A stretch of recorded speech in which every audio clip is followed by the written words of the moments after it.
हरे कृष्णा। आप सभी को देवशयनी एकादशी की बहुत बहुत शुभकामनाएं। भगवान लक्ष्मी नारायण आप सभी की मनोकामनाएं पूरी करें। आज हम देवशयनी एकादशी के दिन सुनी जाने वाली दोनों कहानियां सुनेंगे। बोलिए श्री विष्णु भगवान की जय हो। एक समय की बात है, अर्जुन ने भगवान कृष्ण से पूछा, हे प्रभु, आषाढ़ माह के शुक्ल पक्ष की एकादशी का व्रत किस नाम से किया जाता है? उस दिन किस देवता का पूजन होता है? इस व्रत को करने का क्या विधान है? सारी बातें मुझसे विस्तार से कहिए। तब भगवान कृष्ण ने कहा, हे अर्जुन, एक बार नारद जी ने भी ब्रह्मा जी से यही प्रश्न पूछा था। तब ब्रह्मा जी ने कहा, हे नारद, तुमने कलयुग में प्राणी मात्र के उद्धार के लिए बहुत ही अच्छा प्रश्न पूछा है, क्योंकि एकादशी का व्रत सभी व्रतों में उत्तम होता है। इस व्रत के करने से सभी पाप नष्ट हो जाते हैं। आषाढ़ माह की एकादशी को देवशयनी एकादशी या हरिशयनी एकादशी के नाम से जाना जाता है। इस व्रत को करने से भगवान विष्णु प्रसन्न हो जाते हैं। हे अर्जुन, अब मैं तुमसे देवशयनी एकादशी की कथा कहता हूँ। देवशयनी एकादशी के दिन ही भगवान विष्णु का शयन व्रत भी शुरू हो जाता है, तो मैं तुमसे शयन व्रत की कथा भी कहूँगा। लेकिन पहले मुझसे देवशयनी एकादशी की कथा सुनो। बहुत समय पहले की बात है। महानदाता नाम के एक सूर्यवंशी राजा थे। वे सत्यवादी, महान तपस्वी और चक्रवर्ती थे। अपनी प्रजा का संतान की तरह पालन करते थे। उनकी सारी प्रजा धन धान्य से परिपूर्ण थी और सुखपूर्वक अपना जीवन यापन कर रही थी। उनके राज्य में कभी अकाल नहीं पड़ता था, कभी किसी प्रकार की प्राकृतिक आपदा नहीं होती थी। परंतु पता नहीं क्यों देव उनसे रुष्ट हो गए।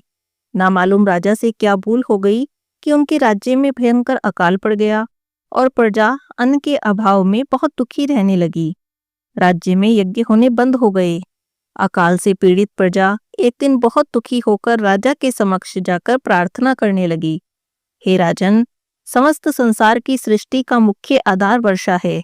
इस वर्षा के अभाव से राज्य में अकाल पड़ गया है और अकाल से प्रजा भूखों मर रही है। हे राजन, आप कोई ऐसा जतन करें कि हम लोगों का कष्ट दूर हो सके। यदि हमें शीघ्र ही अकाल से मृत्यु न मिली तो विवश होकर प्रजा किसी अन्य राज्य में शरण ले लेगी। प्रजाजनों की बातें राजा ने सुनी और कहा, आप लोग बिल्कुल सत्य कह रहे हैं। वर्षा न होने से आप बहुत दुखी हैं। राजा के पापों के कारण ही प्रजा को कष्ट भोगना पड़ता है। मैं बहुत सोच विचार कर रहा हूँ, पर मुझे अपना तो कोई दोष दिखाई ही नहीं देता। आप लोगों के कष्ट को दूर करने के लिए मैं बहुत उपाय भी कर रहा हूँ। आप चिंतित न हो, मैं इसका कोई ना कोई समाधान अवश्य ही करूंगा। राजा के इन वचनों को सुनकर प्रजाजन अपने अपने घर चले गए। राजा मानधाता भगवान की पूजा कर कुछ विशिष्ट व्यक्तियों को साथ लेकर वन को चले गए। वहां पर ऋषि मुनियों के आश्रम में घूमते घूमते ब्रह्मा जी के मानस पुत्र ऋषि अंगिरा के आश्रम पर पहुंच गए। राजा रथ से उतरे और आश्रम के अंदर गए। वहां पर ऋषि अभी नित्य क्रम से निवृत्त ही हुए थे। राजा उनके सामने गए, उन्हें प्रणाम किया। तब ऋषि ने राजा को आशीर्वाद दिया और पूछा, हे राजन, कहिए, आप मेरे स्थान पर किस प्रयोजन से पधारे हैं? तब राजा ने कहा, हे महर्षि, मेरे राज्य में 3 वर्षों से वर्षा नहीं हो रही। पूरे राज्य में अकाल पड़ गया है। मेरी प्रजा कष्ट भोग रही है। राजा के पापों के कारण ही प्रजा को कष्ट भोगना पड़ता है, ऐसा शास्त्रों में लिखा है। पर मैं तो धर्म के अनुसार राज्य करता हूँ। फिर मेरे राज्य में अकाल कैसे पड़ गया, मुझे कुछ भी ज्ञात नहीं। मैं आपके समक्ष इसी संदेह की निवृत्ति के लिए आया हूँ। आप मुझ पर कृपा करें और मेरी समस्या का निवारण करें। मेरी प्रजा के कष्ट को दूर करने के लिए मुझे कोई उपाय बताएं।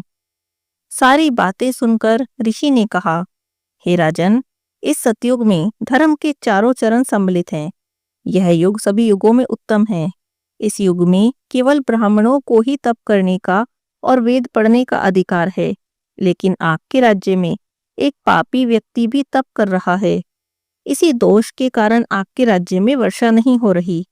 यदि आप अपनी प्रजा का कल्याण चाहते हैं तो आप उस व्यक्ति का वध करवा दें, और जब तक आप ये कार्य नहीं कर लेते, आपका राज्य अकाल की पीड़ा से मुक्त नहीं होगा। ऋषि के वचनों को सुनकर राजा ने कहा, हे मुनिवर, भले ही वह व्यक्ति पापी है, पर वह निरपराध है। मैं उस व्यक्ति को नहीं मार सकता, किसी निर्दोष मनुष्य की हत्या करना मेरे नियमों के विरुद्ध है और मेरी आत्मा इसे किसी भी स्थिति में स्वीकार नहीं करेगी। आप इस दोष से मुक्ति का कोई और उपाय मुझे बताइए। राजा को विचलित जानकर ऋषि ने कहा, हे राजन, यदि आप ऐसा ही चाहते हैं तो आषाढ़ महीने के शुक्ल पक्ष की देवशयनी एकादशी का विधान पूर्वक व्रत करें और भगवान विष्णु का इस दिन पूजन करें। इस व्रत को करने से तुम्हारे राज्य में वर्षा होगी और तुम्हारी प्रजा पहले की भांति सुखी हो जाएगी, क्योंकि एकादशी का यह व्रत सभी सिद्धियों को देने वाला है और सभी कष्टों से मुक्त करने वाला है। ऋषि के वचनों को सुनकर राजा अपने नगर में वापस आ गया। देवशयनी एकादशी आने पर राजा ने सभी प्रजाजनों के साथ विधान पूर्वक देवशयनी एकादशी का व्रत किया और इस व्रत के प्रभाव से राज्य में उत्तम वर्षा हुई, प्रजा को अकाल से मुक्ति मिल गई। इस एकादशी को पद्मा एकादशी भी कहा जाता है।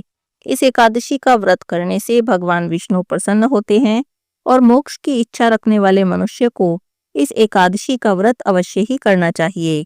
इसी एकादशी से चातुर्मास का व्रत भी प्रारंभ किया जाता है। हे अर्जुन, अब मैं तुमसे चातुर्मास में भगवान विष्णु के शयन व्रत की विधि बताता हूँ। सूर्य नारायण के कर्क राशि में होने पर भगवान विष्णु शयन करते हैं और जब सूर्य नारायण तुला राशि में आते हैं तब भगवान विष्णु जाग जाते हैं। लौंद का महीना अर्थात अधिक मास आने पर यह विधि इसी प्रकार रहती है। इस विधि से अन्य देवताओं को शयन नहीं कराना चाहिए। आषाढ़ माह के शुक्ल पक्ष की एकादशी का विधान पूर्वक उपवास रखना चाहिए। उस दिन भगवान विष्णु की मूर्ति बनाएं और चातुर्मास उपवास नियम पूर्वक करना चाहिए। सबसे पहले मूर्ति को स्नान कराएं, फिर श्वेत वस्त्र धारण कराएं और तकियादार शैया पर शयन कराएं। धूप दीप और नैवेद्य से पूजन करें। भगवान का पूजन शास्त्र ज्ञाता ब्राह्मण के द्वारा कराना चाहिए और भगवान विष्णु की स्तुति करनी चाहिए। हे प्रभु, मैंने आपको शयन कराया है, आपके शयन से संपूर्ण विश्व सो जाता है। इस प्रकार भगवान श्री हरि के सामने हाथ जोड़कर प्रार्थना करनी चाहिए। हे त्रिलोकीनाथ, आप जब 4 माह तक शयन करें तब तक मेरे इस चातुर्मास व्रत को निर्विघ्न रखें।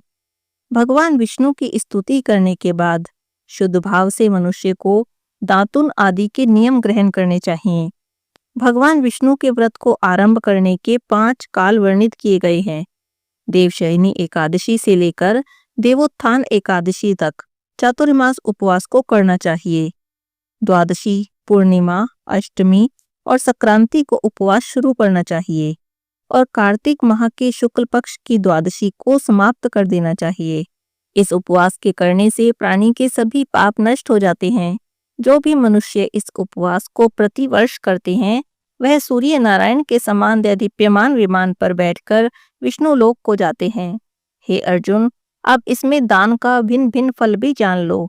देव मंदिर में रंगीन बेल बूटे बनाने वाले मनुष्य को 7 जन्मों तक ब्राह्मण की योनि प्राप्त होती है। चातुर्मास के दिनों में भगवान विष्णु को दही, दूध, घी, शहद और मिश्री आदि से पंचामृत से जो स्नान कराता है वह वैभवशाली होकर अनंत सुख भोगता है। श्रद्धा पूर्वक भूमि, स्वर्ण, दक्षिणा आदि ब्राह्मणों को दान स्वरूप देने वाला मनुष्य स्वर्ग में जाकर देवराज इंद्र के समान सुखों का भोग करता है। भगवान की स्वर्ण प्रतिमा बनाकर जो मनुष्य उसका धूप, दीप, पुष्प, नैवेद्य आदि से पूजन करता है वह देवलोक में जाता है और अनंत सुखों को भोगता है। चातुर्मास के अंदर जो मनुष्य नित्य भगवान को तुलसी जी अर्पित करता है वह स्वर्ण के विमान पर बैठकर विष्णु लोक को जाता है। भगवान विष्णु का धूप दीप से पूजन करने वाले मनुष्य को अक्षय धन की प्राप्ति होती है।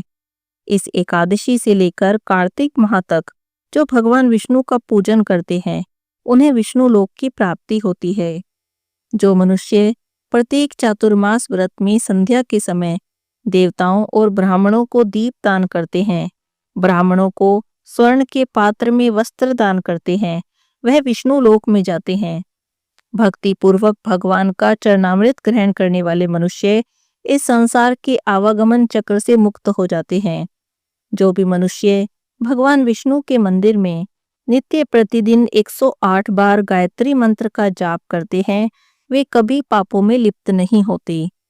पुराण और धर्मशास्त्र को सुनने वाले, वेद पाठी ब्राह्मण को वस्त्र का दान करने वाले मनुष्य दानी, धनी, ज्ञानी और यशस्वी होते हैं। वे मनुष्य भगवान विष्णु या भगवान शिव का स्मरण करते हैं और अंत में उनकी प्रतिमा का दान करते हैं। वे सभी पापों से मुक्त होकर गुणवान बनते हैं। जो भी मनुष्य भगवान सूर्य नारायण को अर्घ्य देते हैं और समाप्ति पर गोदान करते हैं, वे निरोगता, दीर्घायु, यश, धन और बल प्राप्त करते हैं। जो भी मनुष्य चातुर्मास में गायत्री मंत्र के द्वारा तिल से होम करते हैं और चातुर्मास समाप्त होने पर तिल का दान करते हैं, उनके सभी पाप नष्ट हो जाते हैं। उन्हें निरोगी काया प्राप्त होती है, अच्छी संस्कारवान संतान की प्राप्ति होती है। जो भी मनुष्य चातुर्मास व्रत अन्न से होम करते हैं और समाप्त हो जाने पर घी, कुंभ और वस्त्र का दान करते हैं, वे समस्त ऐश्वर्यशाली होते हैं। जो भी मनुष्य तुलसी जी को धारण करते हैं और चातुर्मास समाप्त होने पर भगवान विष्णु के निमित्त ब्राह्मण को दान देते हैं, वे विष्णु लोक को प्राप्त करते हैं।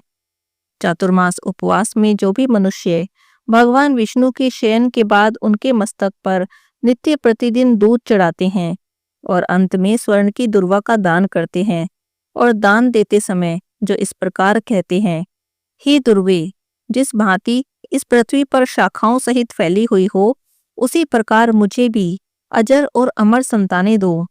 ऐसा करने वाले मनुष्य के सभी पाप नष्ट हो जाते हैं और उसे स्वर्ग की प्राप्ति होती है। जो मनुष्य भगवान शिव या भगवान विष्णु का गायन करते हैं, उन्हें रात्रि जागरण का फल प्राप्त होता है। चातुर्मास व्रत करने वाले मनुष्य को उत्तम ध्वनि वाला घंटा दान करना चाहिए और इस प्रकार कहना चाहिए, हे प्रभु, हे नारायण, आप सभी पापों का नाश करने वाले हैं।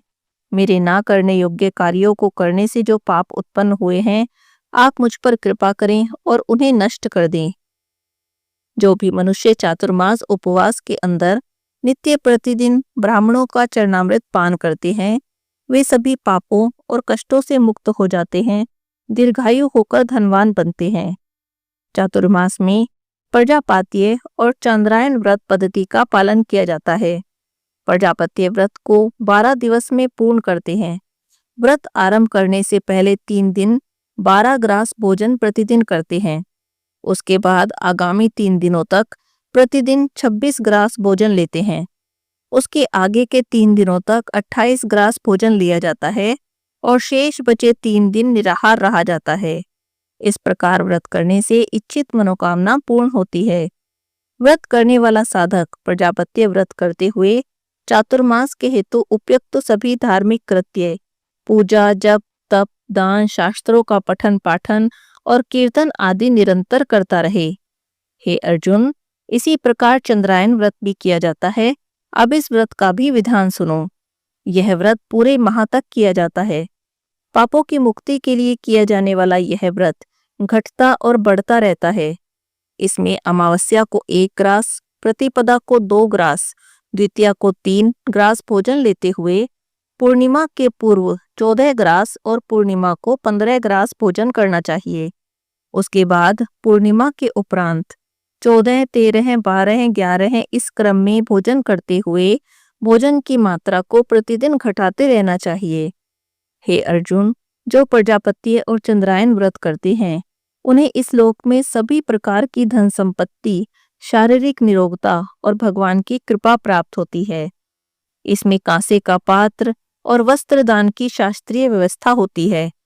चातुर्मास के समापन पर दक्षिणा से सुपात्र ब्राह्मण को संतुष्ट करना चाहिए। चातुर्मास व्रत के पूर्ण हो जाने के बाद ही गोदान करना चाहिए। यदि गोदान न कर सके तो वस्त्र दान तो अवश्य ही करें। नित्य प्रतिदिन जो मनुष्य ब्राह्मणों को प्रणाम करते हैं, उनका जीवन सफल हो जाता है और वे सभी पापों से मुक्त हो जाते हैं। चातुर्मास व्रत पूर्ण होने पर जो ब्राह्मणों को भोजन कराता है, उसकी आयु और धन में वृद्धि होती है। जो भी मनुष्य अलंकार सहित बछड़े वाली कपिला गाय वेद पाठी ब्राह्मण को दान करते हैं, वे चक्रवर्ती, आयुवान, पुत्रवान राजा होते हैं और स्वर्गलोक में प्रलय के अंत तक देवराज के समान राज्य करते हैं।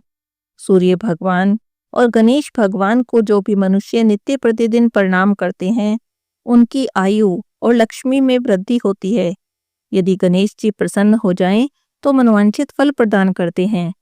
सूर्य देव और भगवान गणेश की प्रतिमा ब्राह्मण को देने से सभी कार्यों की सिद्धि हो जाती है। दोनों ऋतुओं में जो मनुष्य भगवान शिव की प्रसन्नता के लिए तिल और वस्त्र के साथ तांबे का पात्र दान करते हैं, उनके यहाँ स्वस्थ और सुंदर शिव भक्त संतान उत्पन्न होती है। चातुर्मास व्रत के पूर्ण होने पर चांदी, तांबा, गुड़ और तिल के साथ पात्र का दान करना चाहिए। भगवान विष्णु के शयन करने के बाद जो मनुष्य यथाशक्ति वस्त्र और तिल के साथ स्वर्ण का दान करते हैं, उनके सभी पाप नष्ट हो जाते हैं। वे इस लोक में भोग और परलोक में मोक्ष प्राप्त करते हैं। चातुर्मास व्रत के पूर्ण होने पर जो मनुष्य शैया दान करते हैं, उनको अक्षय सुख की प्राप्ति होती है और वे भगवान कुबेर के समान धनवान हो जाते हैं। जो मनुष्य वर्षा ऋतु में गोपी चंदन का दान करते हैं, उन पर भगवान प्रसन्न होते हैं।